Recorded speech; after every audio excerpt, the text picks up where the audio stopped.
کہ مولا سے ایسے ایسے سوال کیے گئے کہ معاذ اللہ خاکم بدہن مولا زیر ہو جائیں، مگر وہ علی کیا زیر ہوتا ہے کہ جس کے بیٹے عباس کے نام میں بھی زیر نہیں ہے۔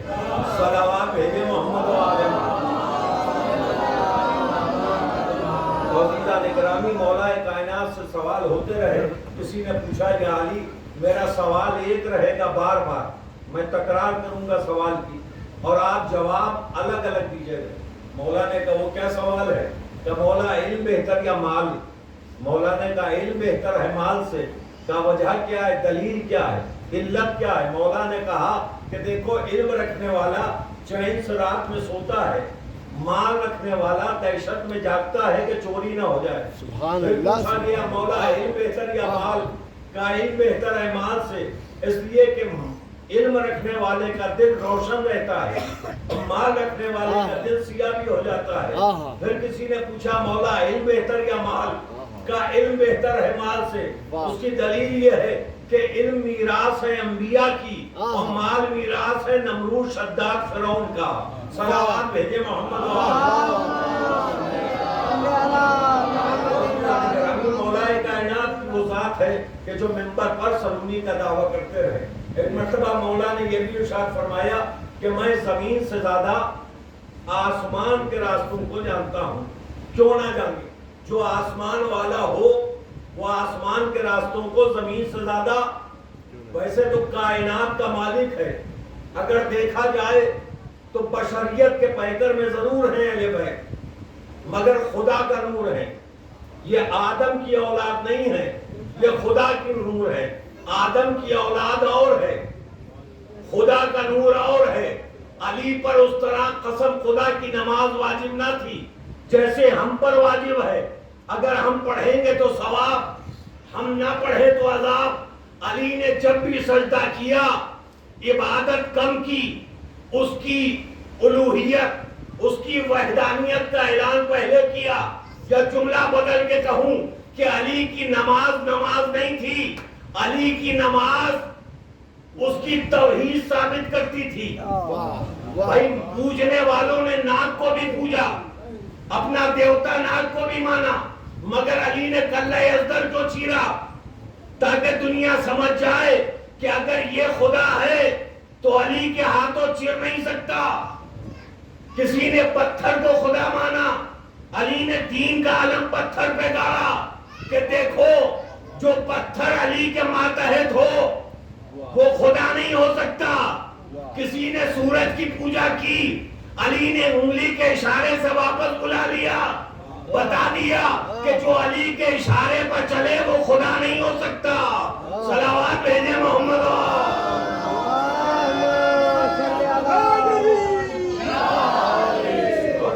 گرامی علی سے طرح طرح کے سوالات کیے گئے۔ اور جناب عمار یاسر ہیں۔ کون عمار یاسر؟ علی کے غلام بھی ہیں، صحابی بھی ہیں، رسول کے صحابی، بہت معتبر نام ہے۔ ایک مرتبہ چوٹیوں کا لشکر سیلاب نظر آیا، کہا یا علی کتنا عظیم ہے وہ خدا کہ جو اس کا خالق ہے، جو اس کی تعداد جانتا ہے۔ مولا علی کی پیشانی پہ بل آئے، کہا عمار خدا کی شان یہ نہیں ہے جو تو بیان کر رہا ہے، یہ کہے کہ کتنا عظیم ہے وہ خالق کے جس نے اس کو خلق کیا ہے۔ اس کی تعداد تو میں بھی جانتا ہوں کہ مولا اتنی چوٹیاں کتنی تعداد میں ہیں۔ مولا نے کہا صرف تعداد نہیں بتاؤں گا، ساتھ میں یہ بھی بتاؤں گا اس میں کتنی نر ہیں کتنی مادہ ہیں۔ صلوات بھیجے محمد و آل محمد۔ گرامی تاریخ بتاتی ہے کہ علی علم لدنی ہے۔ علی وہ علی ہے کہ جب رسول کے ہاتھوں پر ولادت کے بعد تشریف لائے، نبی کے دست مبارک پر ہیں، توریت سنائی، انجیل سنائی، زبور سنائی، قرآن سنایا۔ انجیل آ چکی تھی، زبور نازل ہو چکی تھی، توریت آ چکی تھی، مگر قسم خدا کی جس وقت میرے مولا نے نبی کے دست مبارک پر قرآن کی تلاوت کی، قرآن بظاہر نازل نہیں ہوا تھا، علی کی تلاوت کے 10 سال بعد نازل ہوا. علی کی تلاوت کرنے کے 10 سال بعد نازل ہوا. ایک ہی دعوت دوں گا، اے مسلمانوں اب تو ہوش میں آ جاؤ. یا تو یہ مان لو کہ 3 دن کے شہزادے کو اتنا علم تھا کہ قرآن میں کیا ہے تبھی علی نے تلاوت کی، یا یہ مان لو کہ جو علی نے پڑھ دیا اللہ نے اسی کو قرآن بنا دیا. صلوات بھیجے محمد. جو میرے مولا نے تلاوت کر دی اسی کو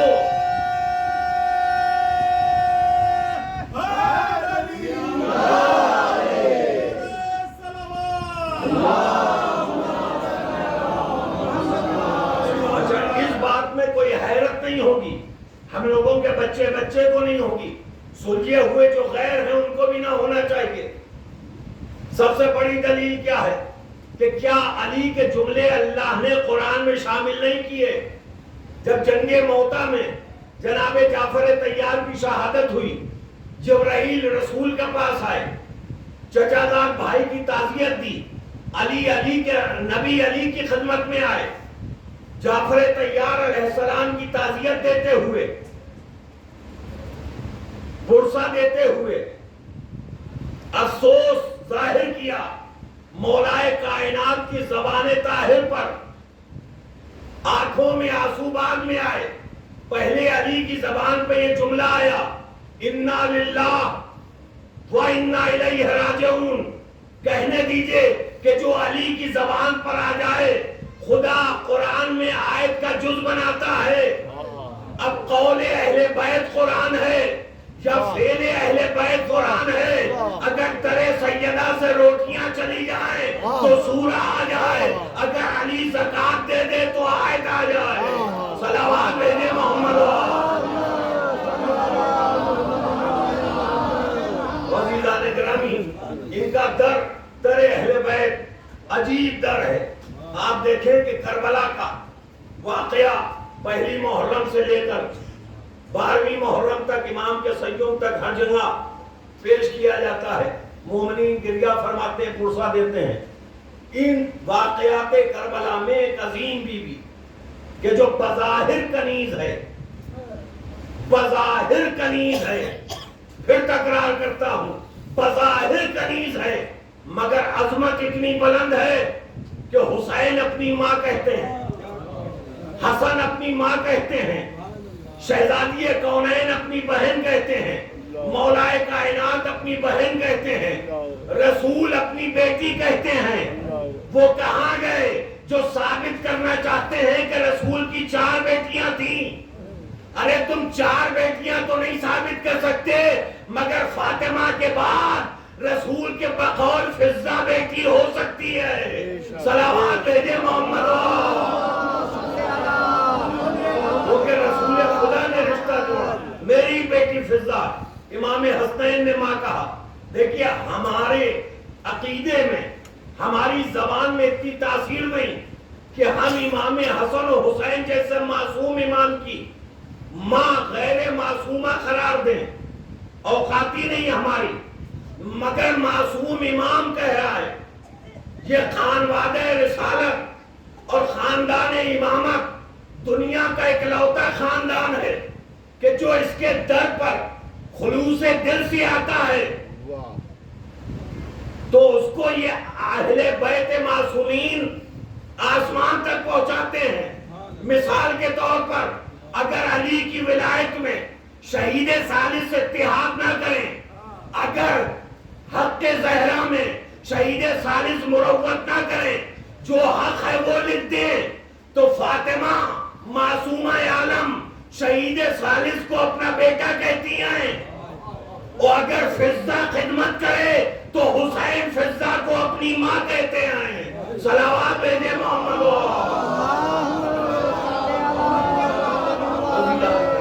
یہ جناب فضہ کون ہے؟ یہ جناب فضہ وہی ہیں کہ جناب سلمان فارسی کہ جو رسول کے ذریعے منا اہل بیت کی ڈگری حاصل کر چکے، سرٹیفکیٹ حاصل ہے منا اہل بیت کا. جناب سلمان در پر آئے، در کو بات کیا، اور اس کے بعد جناب فضہ نے پوچھا کون؟ کہا میں سلمان، جناب فضہ در پر آئی، کیا بات ہے سلمان؟ کہا کہ مولا علی سے شرف ملاقات چاہتا ہوں۔ کہا ذرا سا آسمان تک گئے ہیں۔ دیکھیے لفظ ذرا قریب میں استعمال ہوتا ہے۔ اگر کوئی کہے کہ مولانا صاحب کہاں گئے ہیں، میں نے کہا ذرا سا گیٹ تک گئے ہیں۔ اگر کوئی بچہ پوچھے کہاں گئے ہیں تو ہم نے کہا ذرا سا پٹنہ تک گئے ہیں۔ کہ دیوانے ہو گئے ہو، دوری کے لیے ذرا سا استعمال نہیں ہو سکتا، اسی لیے عربی زبان میں حاضہ کہتے ہیں قریب کو، ذالکہ کہتے ہیں دور کو۔ فضہ نے کیا کہا؟ اے سلمان بھائی، میرا مولا علی ذرا سا آسمان تک گیا ہے۔ سلمان اب جو پیچھے مڑے دیکھا علی موجود تھے، کہا یا علی فضہ کو سمجھا لیجئے، ایسا مذاق نہ کریں، مجھ سے کہتی ہے ذرا سا آسمان تک گئے۔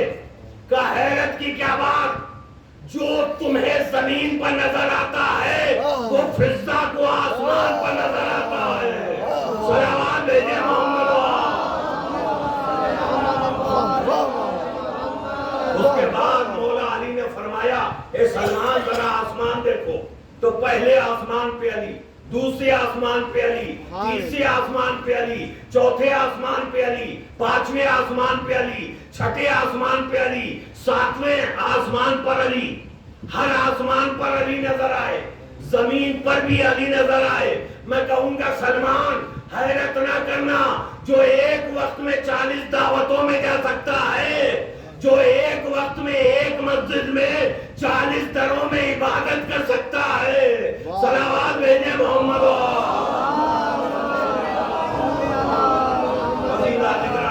ایک دن اور جناب سلمان آئے اور کہنے لگے اے فضہ یہ بتاؤ کہ تم افضل ہو یا میں؟ جناب فضہ نے کہا سلمان بھائی ہمیں نہ چھیڑیں آپ، میں آپ سے پوچھتی ہوں کہ آپ پہلے جنت جائیں گے یا میں؟ سلمان نے کہا میں جاؤں گا۔ فضہ نے کہا دلیل؟ کہا میں رسول کا غلام ہوں، میں علی کا غلام ہوں، میں حسنین کا غلام ہوں، میں سلمان ہوں۔ تو فضہ نے کہا آپ 4 معصوموں کے غلام ہیں، میں 4 معصوم ایک معصومہ کی کنیز ہوں، پہلے میں جنت جاؤں گی۔ کہا دلیل کیا ہے؟ کہا میں آپ سے پہلے جاؤں گی۔ سلمان نے کہا دلیل کیا ہے؟ کہا میں حسنین سے پہلے جاؤں گی۔ کہا کیا مطلب؟ کہا اپنے مولا سے پہلے جاؤں گی۔ پسینے میں شرابور سلمان، آواز دی اب تک میرا مقابلہ تھا، اب حسنین کا مقابلہ نہیں کرتی، اپنا شرف بیان کر رہی ہوں، میں حسنین سے پہلے جاؤں گی۔ کا مطلب کیا ہے؟ کہا میں علی سے پہلے جاؤں گی۔ کہا کہنا کیا چاہتی ہو؟ کہا میں رسول سے پہلے جاؤں گی۔ کہا کیا کہتی ہو فضہ؟ کہا میں بطول سے پہلے جاؤں گی۔ سلمان دوڑے دوڑے مسجد میں آئے، رسول سے شکایت کی، رسول مسکرائے، سلمان کا ہاتھ پکڑا، درے زہرا پر لائے، اے فضہ تم نے سلمان سے کیا کہہ دیا؟ کہا یا رسول اللہ خدا کی قسم میں نے کچھ نہیں کہا، وہی کہا جو آپ نے پچھلے جمعے کے خطبے میں کہا۔ صلوات بھیجے محمد علیہ۔ رسول مسکرائے، کہا فضہ میں نے پچھلے جمعے کے خطبے میں کیا کہا تھا؟ کہا اے اللہ کے نبی آپ ہی تو خطبے میں فرما رہے تھے کہ محشر کا ہنگام ہوگا، ہر نبی جنت میں قدم رکھنے کو تیار ہوگا، مگر کوئی نبی جنت میں تب تک نہیں جا سکتا جب تک سردار انبیاء محمد نہ جائے، اور محمد نہیں جائیں گے جب تک علی نہ جائیں، علی نہیں جائیں گے جب تک حسنین نہ جائیں، حسنین نہ جائیں گے جب تک میری بیٹی زہرا نہ چلی جائے۔ اس کے بعد یا رسول اللہ آپ ہی نے تو آخر میں فرمایا کہ میری بیٹی ایک نورانی سواری پر سوار ہوگی جس کی مہار ناقہ فضہ کے ہاتھ میں ہوگی۔ یا رسول خدا سلمان کو بتا دیجئے مہار ناقہ آگے ہوتی ہے۔ سلام بھیجے محمد۔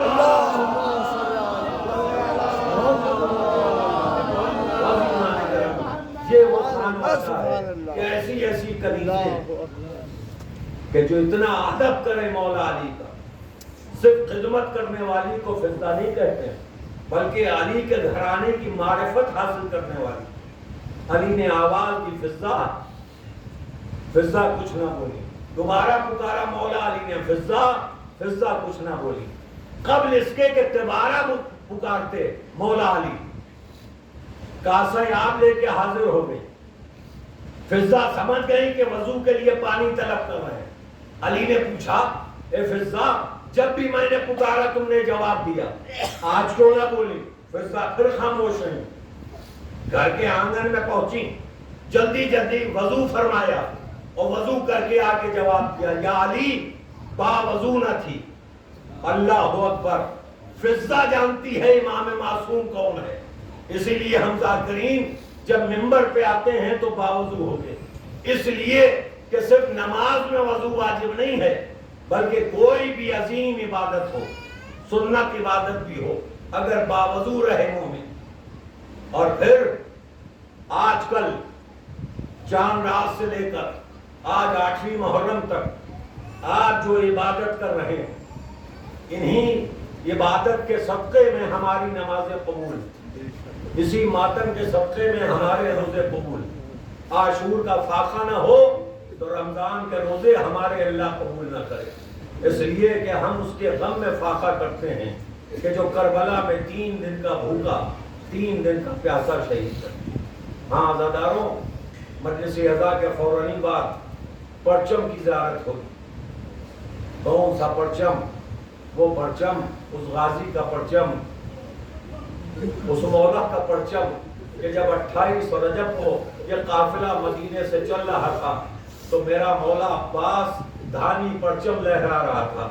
اور جب یہ قافلہ چل دیا تو ایک مرتبہ ایک بیوی تھی کہ جو سیاہ چادر میں سر سے پیر تک لپٹی ہوئی تھی، حسین کے زنجنا کے سامنے سے گزری. جیسے ہی گزری تو امام حسین نے سر کو جھکایا اور آواز دی عباس ہماری والدہ تمہاری ماں ام البنین تمہیں بلا رہی ہیں. ایک مرتبہ جناب عباس نے دستے ادب جوڑے، کہا آقا قافلہ چلنے میں تاخیر نہ ہو جائے. کہا نہیں ماں ہے، پہلے ماں کی سن لو. ایک مرتبہ جناب عباس جب آگے بڑھے تو جناب ام البنین نے کہا کہ عباس کہاں جا رہے ہو؟ کہا ماں آپ کو معلوم ہے کربلا جا رہا ہوں. کہا تمہارے ساتھ کون ہے؟ کہا شہزادی زینب ہیں، شہزادی ام کلثوم ہیں، آقا حسین ہیں، علی اکبر و قاسم ہیں. کہا اے عباس اگر زحمت نہ ہو تو چند لمحوں کے لیے قبر نبی تک چلو. ایک مرتبہ قبر نبی پر جناب عباس کی والدہ اپنے چہیتے بیٹے کو لے کے آئیں. آنے کے بعد جناب ام البنین نے داہنے دیکھا، بائیں دیکھا، سامنے دیکھا، پیچھے دیکھا. جب کوئی نظر نہ آیا تو اپنے سر سے چادر کو ہٹایا. کہا عباس اپنا بایاں ہاتھ ماں کے سر پر رکھو. اے عباس اپنا داہنا ہاتھ قبر رسول پر رکھو.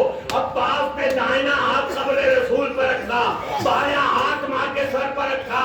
جناب ام البنین نے رو کے کہا اے عباس اتنی قسم کھاتے جاؤ کہ جب تک ہاتھ سلامت رہے سکینہ کے تماچے نہ مارے جائے، حسین کا سر تن سے جدا نہ ہونے پائے، زینب کی چادر نہ چھینی جائے. ارے ہاتھ جوڑے اے اماں اتنی سی بات کے لیے آپ قسم کھلوانے آئی ہیں. کس میں مجال کہ جو عباس کی زندگی میں حسین کے خیموں کی طرف دیکھ لے. ہاں عزیزوں، ہر بیوی کو عباس پر ناز ہے. ہاں عزاداروں، آج 8ویں محرم آ گئی. دیکھتے دیکھتے ہوا کے دوڑ پر 7 دن ضائع ہو گئے. اگلے سال جو جیے گا وہ عباس کا ماتم کرے گا. اگلے سال جو جیے گا وہ عباس کی حاضری چکے گا. آج اس مولا کا صدقہ کھاؤ گے جو کربلا میں پیاسا مارا گیا، جو نہر کے کنارے بازو کٹوا کے سو گیا. جزاکم ربکم. خدا آپ کو کسی غم میں نہ رلائے سوائے غم اہل بیت کے. ہاں عزیزوں، ایک بڑی دردناک روایت مجلس تمام ہے.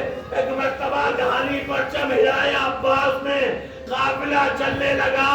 ایک آواز آئی، میں یہ نہیں کہتی کہ ہماری میں بٹھا دو. اے بابا مجھے فضہ سواری میں بٹھا دو۔ ایک مرتبہ جناب زغرا نے مرثیہ پڑھا، اے چچا عباس میری سفارش کر دیجئے، میرا بابا لیتے چلے، بس یہ سننا تھا۔ جناب عباس نے کہا اے آقا اگر ہو سکتا ہے تو بیمار زغرا کو بھی لے لیجئے۔ بس سنیے مجلس تمام ہے۔ حسین نے سر کو جھکایا، اے بھائیا جیسے میرا بیٹا علی اکبر ہم شکل نبی ہے، ویسے میری بیٹی زغرا ہم شکل زہرا ہے۔ میں نہیں چاہتا جب شام غریبہ میں چادریں چھینی جائے تو میری ماں کی شبیہ بے مخنہ و چادر کی جائے۔ عباس خاموش ہو گئے۔ اے زغرا تیرا بابا ایسی وجہ بتاتا ہے کہ میں کچھ کہہ نہیں سکتا۔ جزاکم ربکم، خدا آپ کو کسی غم میں نہ رلائے۔ عزاداروں، آج کی 8ویں محرم ایسی تاریخ ہے کہ سخت سے سخت دل بھی روتا ہے، اس لیے کہ اس غازی کا ماتم ہوتا ہے کہ جس غازی کا ماتم زینب نہ کر سکی، آگ پسے گردن سے باندھ دیے گئے۔ ہاں عزیزوں، بس ایک روایت مجلس تمام ہے۔